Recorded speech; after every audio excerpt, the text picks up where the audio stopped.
Good morning if it's morning, good evening if it's evening, and good night if it's night. And a big hearty salam alaikum to each and every one of you that's listening to us live or will be listening to us in archives. I gotta tell you, I see humps everywhere. Humps, humps, humps, humps. Guess what? It is hump day, baby. It is hump day. It is hump day. It is nothing but downhill from here. You got past the first 2 days, and hey, baby, the weekend will soon be upon you. I gotta tell you, I've been watching and hearing a lot online these last couple of days. But most of all, what I've been noticing is the reawakening. I was listening to Mambo Yansa today and on a Facebook Live, and I really I wasn't taken aback, but I was giving a lot of confirmation about things that have been going on.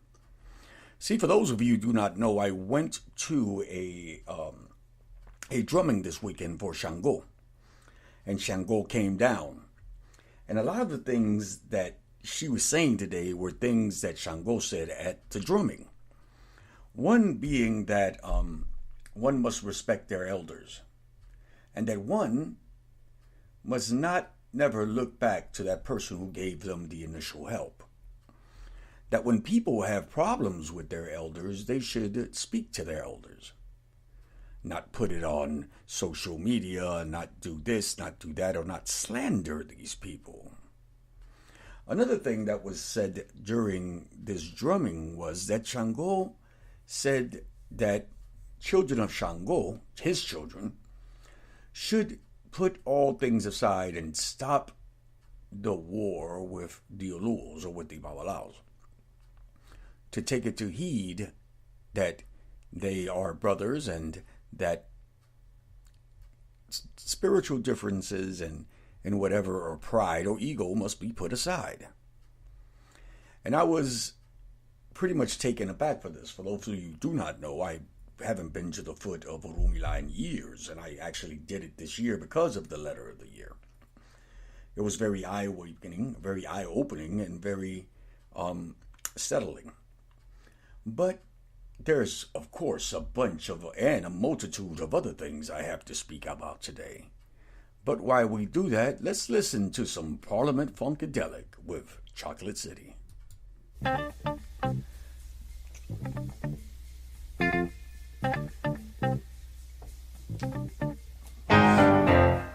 What's happening, CC? They still call it the White House, but that's a temporary condition, too. Can you dig it, CC? To each his reach, and if I don't cop, it ain't mine to have. But I'll be reaching for you, 'cause I love you, CC. Right on.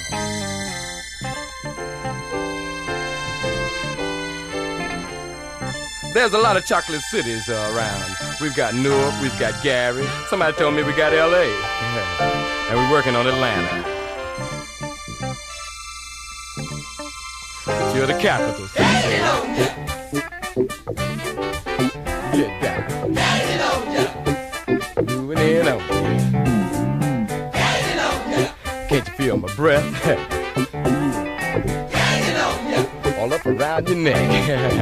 Hey, CC. They say you jive and game and can't be changed. But on the positive side, you're my piece of the rock, and I love you, CC. Can you dig it?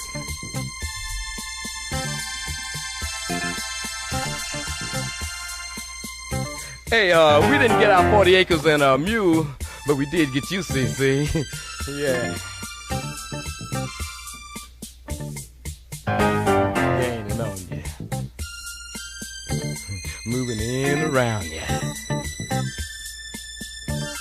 God bless CC and its vanilla suburbs.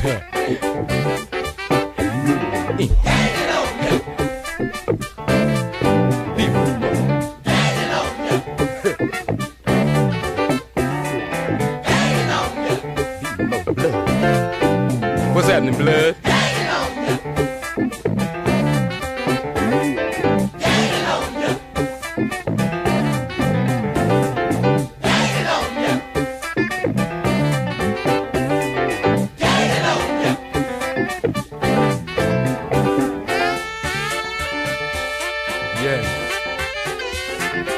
What's happening, Black?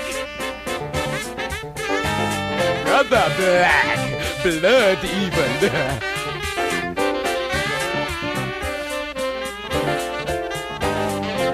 Yeah, just funny, man. Getting down.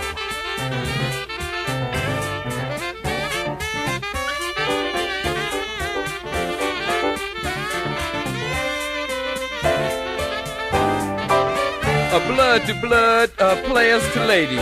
The last percentage count was 80. You don't need the bullet when you got the ballot. Are you up for the downstroke, CC? Chocolate City. Are you with me out there? And when they come to march on you, tell them to make sure they got their James Brown pass. And don't be surprised if Ali is in the White House. And Reverend Ike, Secretary of the Treasury.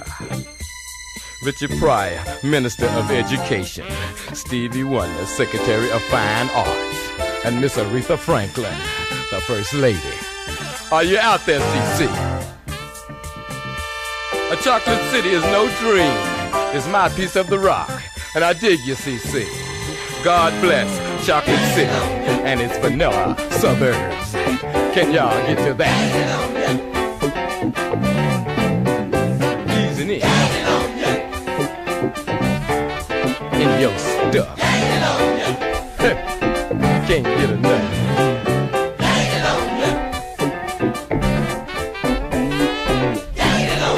Be more fun. Be more fun.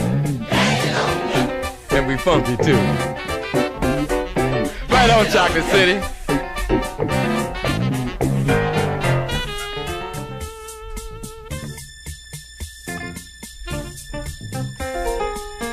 Yeah, get deep.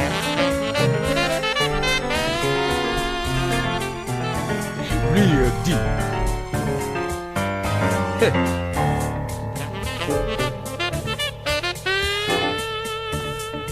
Emo funk.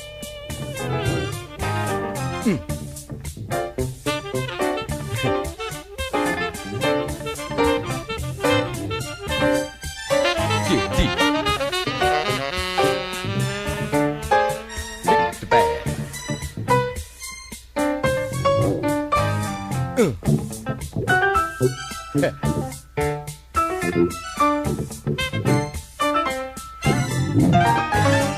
We just got New York, I'm told.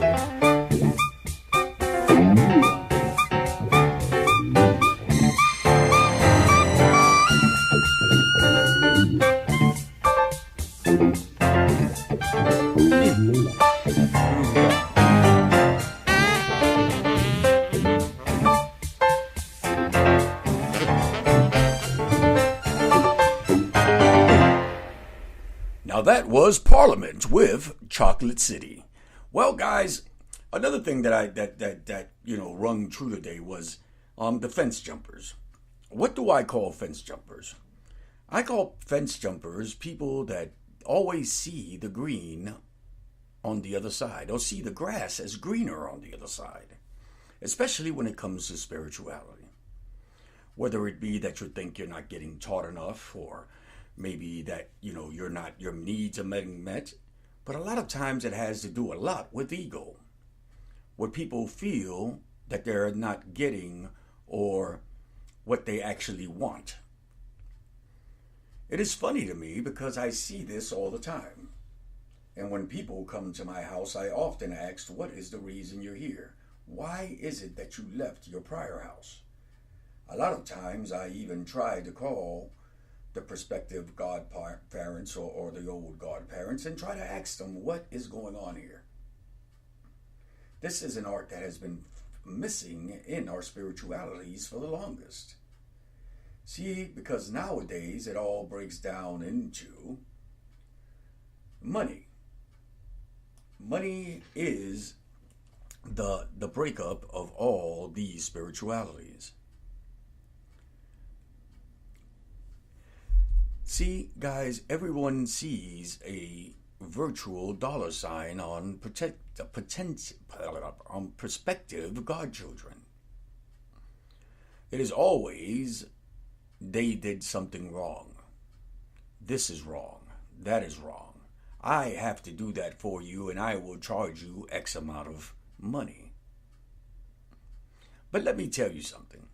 If everything worked for you until that point where you went into this new house Ile Munaso, why is so-called everything wrong now? Now, I have seen some people that during the years have actually told people, hey man, there's nothing wrong with this. You are just overreacting. You just have different needs that maybe that person could not fulfill. But a lot of times it's all about ego and things of that sort. I sit back and I think to myself also of the new trend of Google searches. Let's Google search this Orisha. Let's Google search this Luau. Let's Google search Espiritismo. Let's Google search ancestral elevation or worship. Google is not going to give you a spiritual connection. I do understand that people must begin their paths somewhere. I often admit online and everywhere else that the first books I ever got on spirituality were Wiccan or pagan. But they did not teach me what a practitioner taught me, what an initiate taught me, what an elder taught me. And although at that time I lived in a Mick spirituality concept, yes, fast food, fast women, fast cars, fast spirituality. My Egun and my ancestors and even my Orisha have taken it upon them to show me things at the adequate time. There is no way that anyone is going to lend you or let you hold or give you a loaded gun at the beginning of your walk. It is just not feasible. Not to you, not to the ancestors, and not to the elder. So when you come into these spiritual paths, I ask you to please take your time. Get to know the people, get to know the spirits that are around you, get to know your new adopted spirits. See, nothing comes for free, and definitely nothing comes without sacrifice. Well, but who am I to tell? I've only been doing this for a little while. Let's get this damn party started. I hear Yvette the Motown Witch is up and about in her shop, the Motown Witch. I hear Miss Yvette E.F. Still is up and around up there in the college in Boston, teaching and listening to me talk smack. Miss Nicole is around. Hey there, how you doing? Salam alaikum, my dear goddaughter. And everyone else. But for that time, I'm just going to go on ahead and light up a firecracker.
step so fine. She's such a lovely lady. I'm so glad she's mine. Oh, mamacita. Can't seem to get enough of you. Firecracker. Can't seem to get enough of you. Firecracker. Can't seem to get enough of you. Firecracker. Can't seem to get enough of you.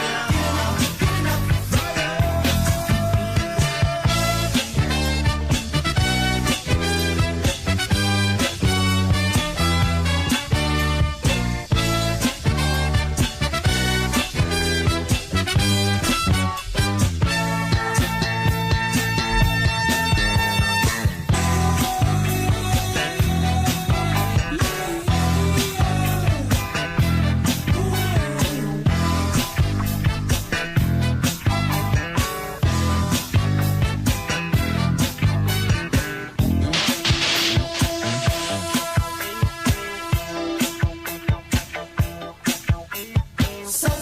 So good.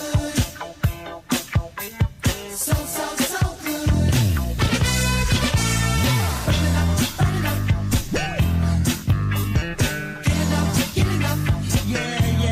Yeah. Can't seem to get enough of you. Firecracker. Can't seem to get enough of you. Firecracker. Can't seem to get enough of you.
Now that was Mass Production with Firecracker. Well, guys, I gotta tell you, I ran up on another beautiful story. The story is from spiritualshortstories.com, and it's called Sugar and Salt Make the Taste.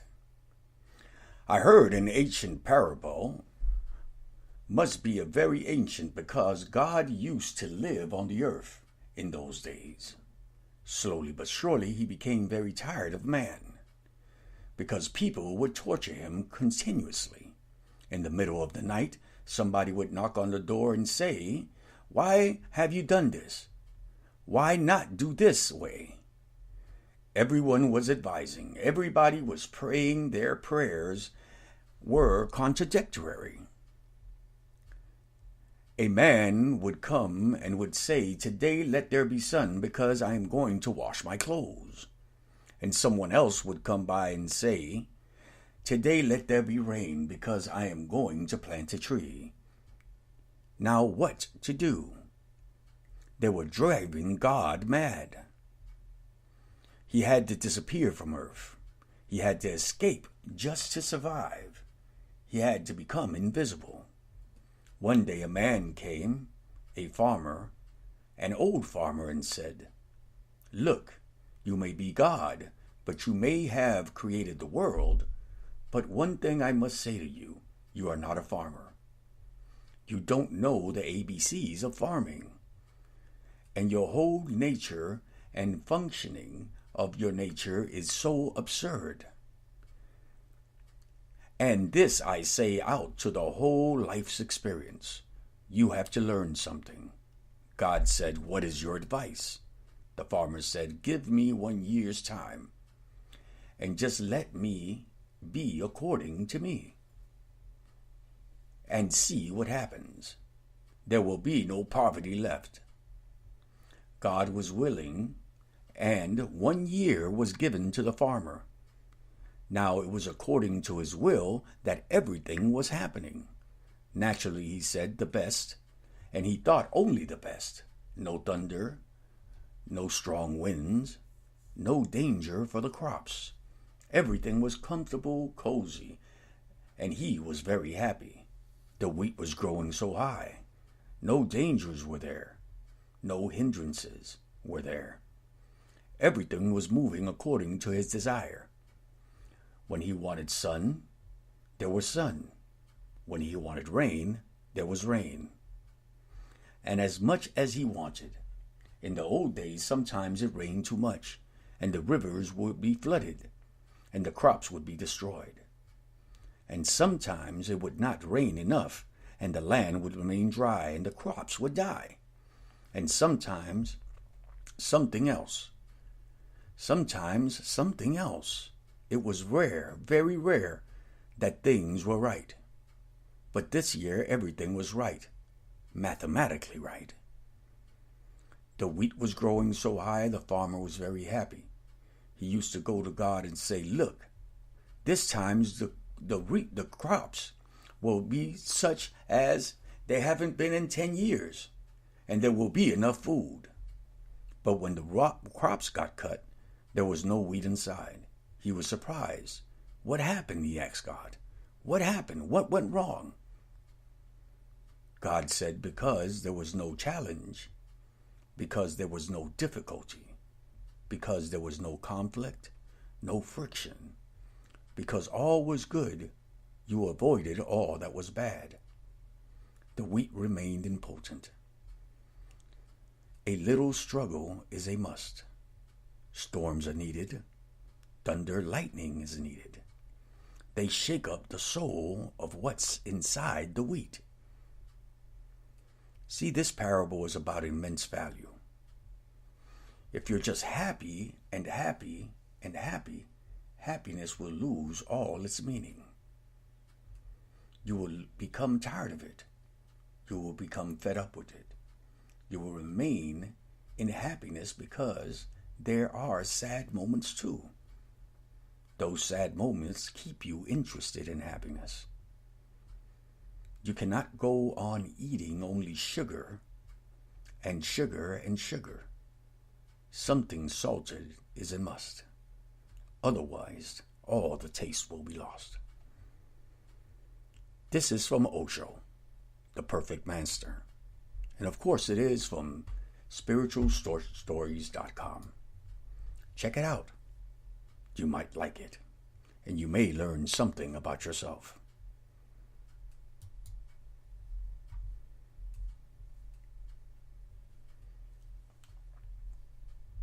Nice, 5, 5, 4, 6.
Now that was Kraftwerk with Numbers.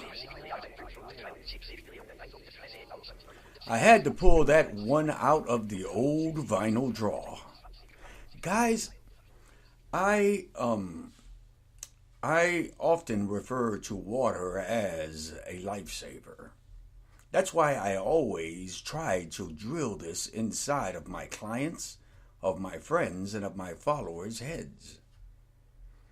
How a glass of water can save or destroy you. A lot of times when you come to spiritual practitioners with a problem or two, it is ancestral based. See, nothing can become so bothersome inside your life as a forgotten ancestor.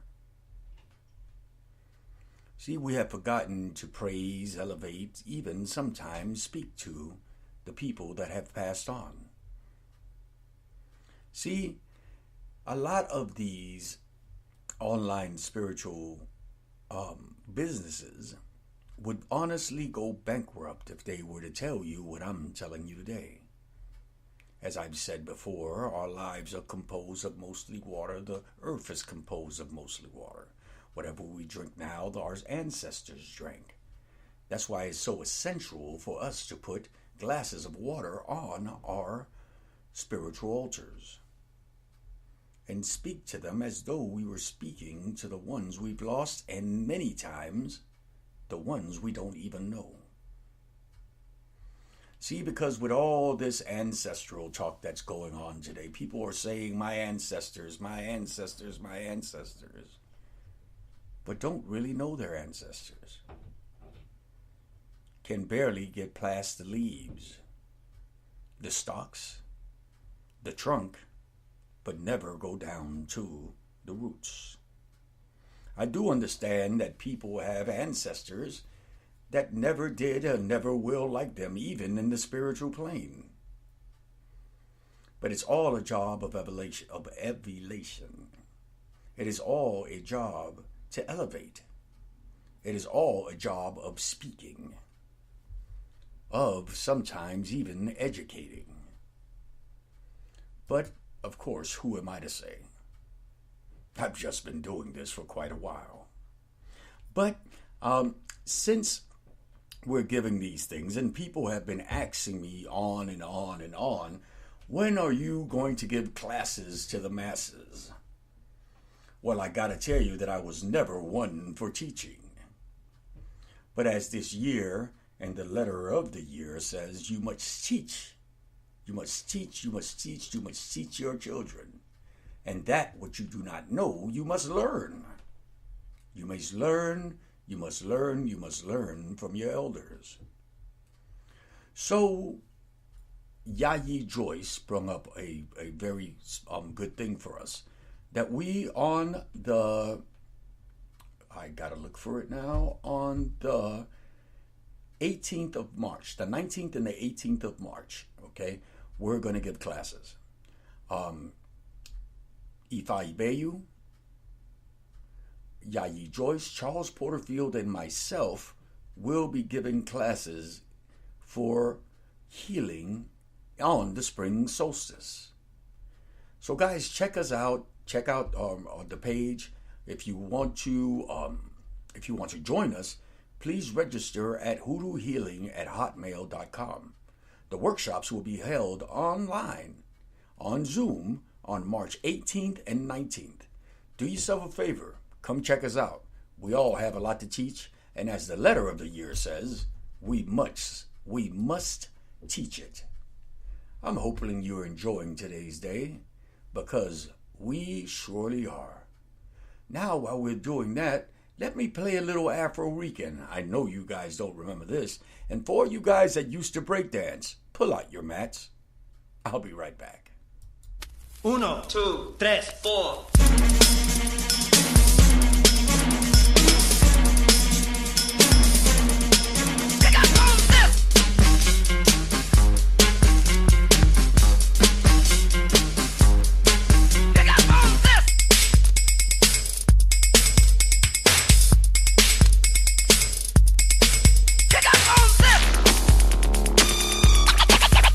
And of course, my name is Candelo Kimbisa, and this is It's 12 O'Clock Somewhere, baby!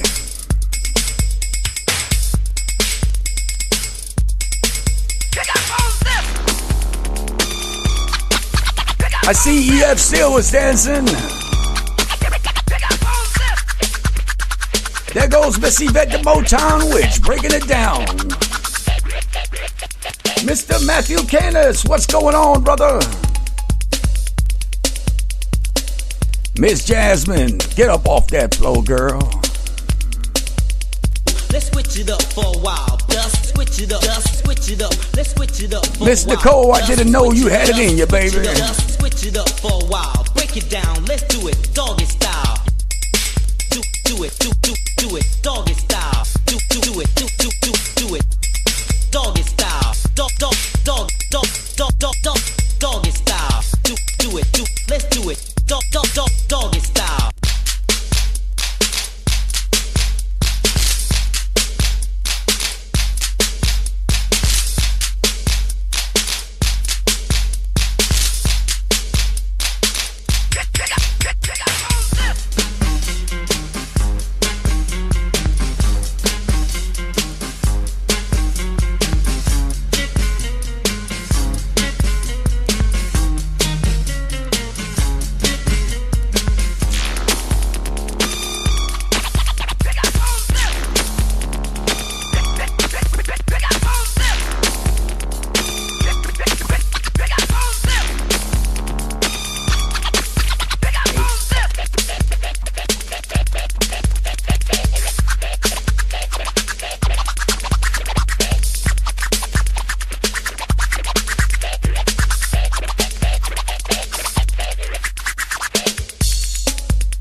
Give it all you got.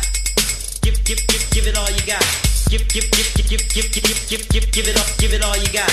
Give it all you got. Give it all you got.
Uno, two, tres, four.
That was Afro-Rican with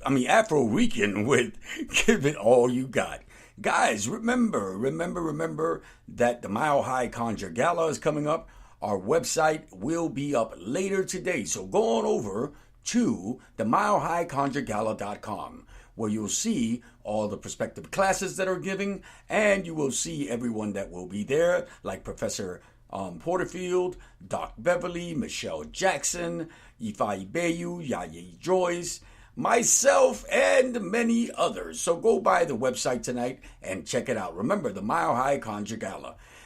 Remember that in August, I will be visiting, well, let me go back some. In June, we will be at the St. John's Conjure Fest in beautiful New Orleans, Louisiana. And then after that, it will be the Conjure Shop in beautiful Omaha, Nebraska in August. So guys, and this weekend, please see us at I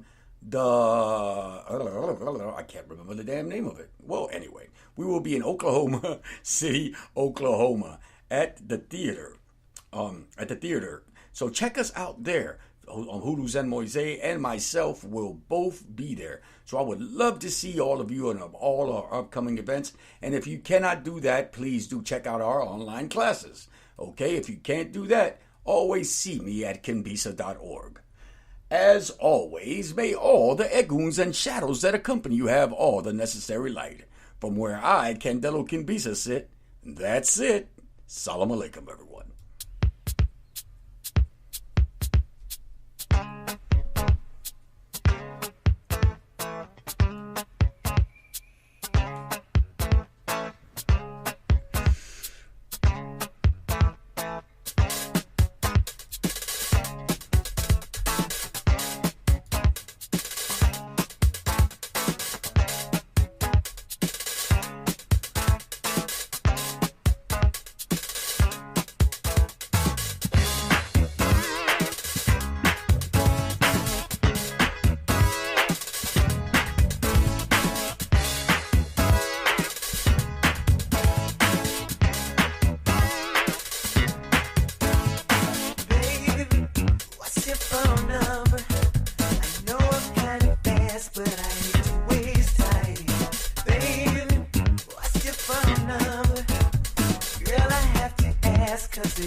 Now, this funk-filled hump day has been brought to you by the people at Ritual Craft, Ifa Ibeyu and Love Supply Botanica, and of course, Hoodoo Healing.